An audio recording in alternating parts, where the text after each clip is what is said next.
Here is a really good example of how giving the right fix to a golfer can have massive influence in their ball flight and their understanding of the game. Now, golf swings generally are out of place in one of two areas. The club is either swinging too much up and down at the ground, or it's swinging too much around. If the club is swinging too much up and down, we find that the impacts are very steep. There's lots of hitting into the ground, deep divots, and poor contact on the golf ball. If we find that the golf swing is going around too much, we find that there's no divot. It's very difficult to make solid contact, and quite often the student is topping and thinning the ball. The idea in golf is to swing the club somewhat on this 45-degree angle so that we're neither too steep nor too shallow. We want to be somewhere right in the middle there.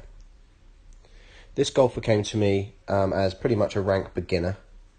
Very little understanding of the golf swing, very little understanding of what was happening, rightly so, and we set away straight away to help him out. Now,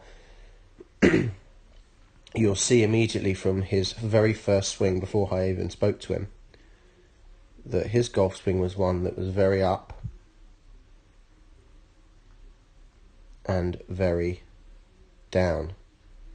So this is a really vertical golf swing, and then lots of things happen as a result of that. You can see, because he swings down and so close to himself, his arms bend in, he's kind of can't move him out the way of himself enough, and the club is pulled straight back up in the air again to avoid hitting the ground. Now his ball flights were a combination of the club ploughing into the floor, topping the ball, or occasionally timing it just right and hitting a good shot. But there's no longevity in that golf swing. So this was a couple of days later on the right hand side. I wanted him to get to a position that was shorter in the backswing, wider, that would allow him to bring the club down a lot more shallow. First thing I did was stood him away from the ball so he's got some room to turn. He had no room to move his body. From the position on the left, he really could only swing the club up and down.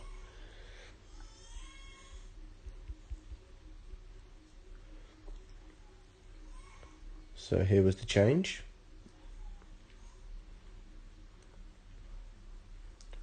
So I think you agree there, huge difference, a much wider position. If you look at where his club head was versus where his club head is now, the club is now going to be approaching the ball at a completely different angle.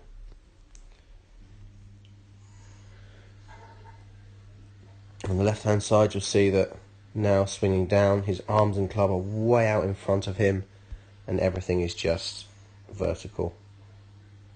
There's no other way to hit the ball from there. Whereas this coming in now, we can see that his hands and club are much closer to where they need to be. In a perfect world, we want his hands and clubs coming down. Hands and club coming down somewhere more on this line. But as you can see, it's a massive improvement. Impact.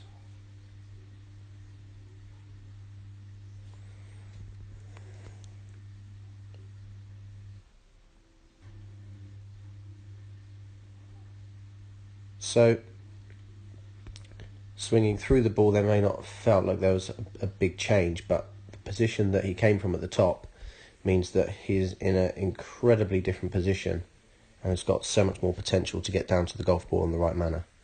So simple changes, going about making a change in the right way for the right reasons versus changing things because of how they look. This was all about improving his ball flight and improving his consistency over a period of time, and we are in a couple of lessons in and we're achieving it. So far so good.